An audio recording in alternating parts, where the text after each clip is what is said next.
पहली बात, ये जो कांडी फॉरेस्ट में ऑपरेशन चल रहा है, ये पिछले कई दिनों से चल रहा है। जब हमारे 5 जवान शहीद हुए ट्रक के माध्यम से, तब से टेररिस्ट को ढूंढने की कोशिश की जा रही है। बड़े पैमाने पर वहाँ टेररिस्ट छुपे हुए हैं। और आज उन्होंने एक आईडी ब्लास्ट किया जिसमें 2 हमारे सैनिक शहीद हो गए और 4 घायल हुए हैं, इंक्लूडिंग एन ऑफिसर। ये 2 चीज़ें साफ तौर पे नज़र आती हैं। इस समय G20 मीट होनी है श्रीनगर में, और दूसरा SCO मीट में बिलावल आए हुए हैं।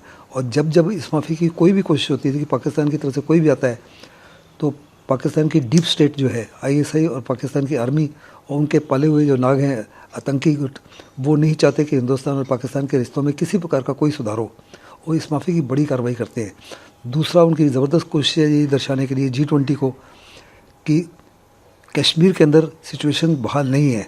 हिंदुस्तान जो कह रहा है कि सिचुएशन बहाल है, बड़ी पीस बन चुकी है, इंफ्रास्ट्रक्चर डेवलपमेंट हो रहा है, ये सब गलत है। जबकि साफ तौर पे दुनिया जानती है कि बहुत बड़े पैमाने पर वहाँ तरक्की हुई है। Situation is much better than before. 90% of terrorist जो है मार दिए गए हैं। लेकिन ये जो इलाका है, इसमें घने जंगल हैं, ऊंची नीची पहाड़ियाँ हैं, डीप रवीन्स हैं, नदियाँ हैं, नाले हैं, और इनमें इन्फिल्ट्रेशन जो है बड़ी आसानी से हो जाती है। बिकॉज हर चप्पे के ऊपर नज़र नहीं रख सकते। It will be very cost profitable as far troops are concern. और इसी का फ़ायदा उठाते पाकिस्तान के टेररिस्ट जो है इस एरिया में से बार बार आते हैं। ज़्यादा घुसपैठ इसी इलाके से होती है, और हमारी तरफ से पूरी कोशिश की जा रही है कि इस घुसपैठ को रोका जाए। लेकिन उसके बावजूद भी आतंकी जो है उनको जान की परवाह नहीं होती। They are very well trained and very well armed. उनके पास एडवांटेज होता है, और first attack, surprise, place and timing of the attack वो चूज़ करते हैं। लेकिन मुझे पक्का यकीन है कि और सिक्योरिटी फोर्सेस को तैनात कर दिया गया, उस इलाके में भेज दिया गया। अगले कुछ ही दिनों में ये सारे जो आतंकी हैं उनको घेर कर बर्बाद कर दिया जाएगा। क्या सिर्फ उसको ये दिखाने के लिए है कि वहाँ पर चीज़ें ठीक नहीं है, आतंकवाद अभी भी है, लेकिन जो ग्राउंड रियलिटी है वो बिल्कुल अलग है? बहुत बड़े पैमाने पर G20 को निगाह में रखते हुए ये कार्रवाई की जा रही है, क्योंकि पाकिस्तान जो है दुनिया को बताना चाहता है कि वास्तव में जो आर्टिकल 370 हटाया है हिंदुस्तान ने, उसके सिचुएशन बिगड़ चुकी है, जबकि सिचुएशन बहुत इम्प्रूव हो चुकी है। लेकिन पाकिस्तान ये जाहिर करना चाहता है कि सिचुएशन काफ़ी ज़्यादा बदतर हो चुकी है, और बड़ा लाजमी है कि दुनिया किसी न किसी तरीके से इंटरवीन करे, खास करके यूनाइटेड नेशंस। और पाकिस्तान की ज़बरदस्त बौखलाहट है कि उसके बार बार कहने के बावजूद भी कोई भी देश जो है पाकिस्तान के साथ खड़ा नहीं है, अदर देन टर्की और मलेशिया या चाइना। कि उनका पूरा एक ये भरोसा है कि जो काउंटर टेररिज्म है या फिर क्रॉस बॉर्डर टेररिज्म है वो इस SCO मीटिंग का मेन मुद्दा है। कहीं ना कहीं पाकिस्तान को इनडायरेक्ट मैसेज दिया गया है, या जितनी भी कंट्रीज यहाँ पर पार्टिसिपेट कर रही हैं, कि काउंटर टेररिज्म और क्रॉस बॉर्डर टेररिज्म एक प्रमुख मुद्दा है SCO मीट का। SCO मीट जब से SCO बना है तब से उसके सबसे प्रमुख था counter terrorism and cross border terrorism. और जयशंकर ने बिना पाकिस्तान का नाम लिए साफ तौर पे कहा है कि ये जहाँ तक काउंटर टेररिज्म है और terrorism from cross border terrorism है, इस पर किसी प्रकार की कमी नहीं आई, और अभी भी बहुत बड़े पैमाने पर ये इस्तेमाल किया जा रहा है एज ए वेपन। और बड़ा लाजमी है कि SCO जो है हर प्रकार से कोशिश करे इसको ख़त्म करने के लिए, और जब तक इसको ख़त्म नहीं होता तो इस तमाम एरिया में जो है प्रोग्रेस, पीस एंड ट्रैंक्विलिटी नहीं हो सकती।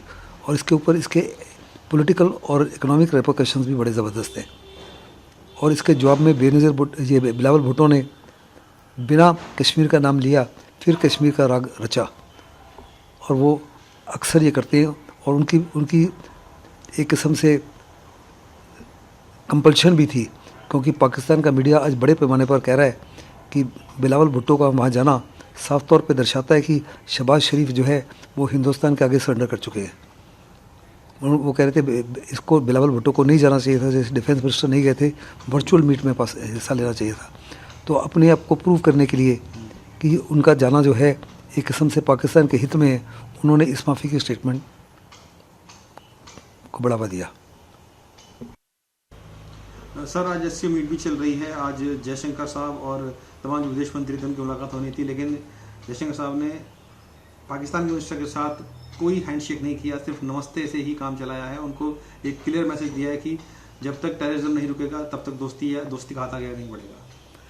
बड़ा दुर्भाग्यपूर्ण है कि 2008 के मुंबई हमले के बाद में दोनों देशों के बीच में बातचीत बिल्कुल ख़त्म हो चुकी है।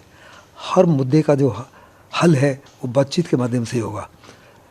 SCO मीट पर आने से पहले बिलावल भुट्टो ने भी साफ तौर पे कहा कि वो हिंदुस्तान के साथ किसी प्रकार की बायलैटरल मीट नहीं चाहते, किसी प्रकार की बातचीत नहीं करना चाहते।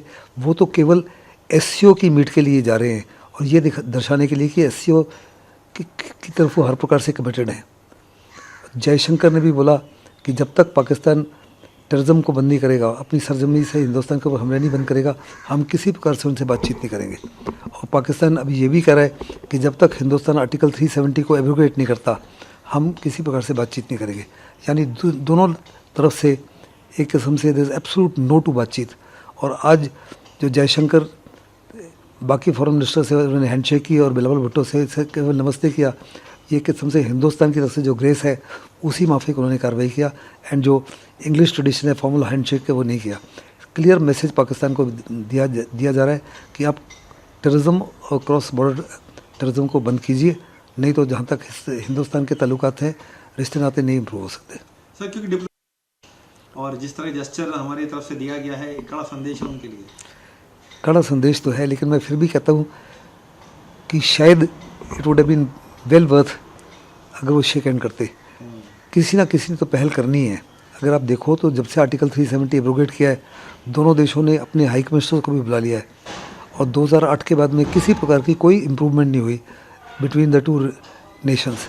ऐसे में बड़ा लाजमी है कि कोई ना कोई तो पहल करे। देखो चाइना जो है हर प्रकार से हिंदुस्तान को बर्बाद करने की कोशिश कर रहा है। बॉर्डर के ऊपर हमारी सरजमी को छोड़ने की कोशिश के लिए साफ इनकार कर रहा है। जहाँ तक दीपसंग का ताल्लुक है या दमचौक का ताल्लुक है, उसके बावजूद भी हम चाइना से बातचीत करते हैं। तो बड़ा लाजमी है कि पाकिस्तान के साथ भी कोई मीडियम ढूंढा जाए, चाहे थर्ड कंट्री के माध्यम से, कि बातचीत हो। और बातचीत ही केवल हर मसले का हल है, लड़ाई नहीं हल।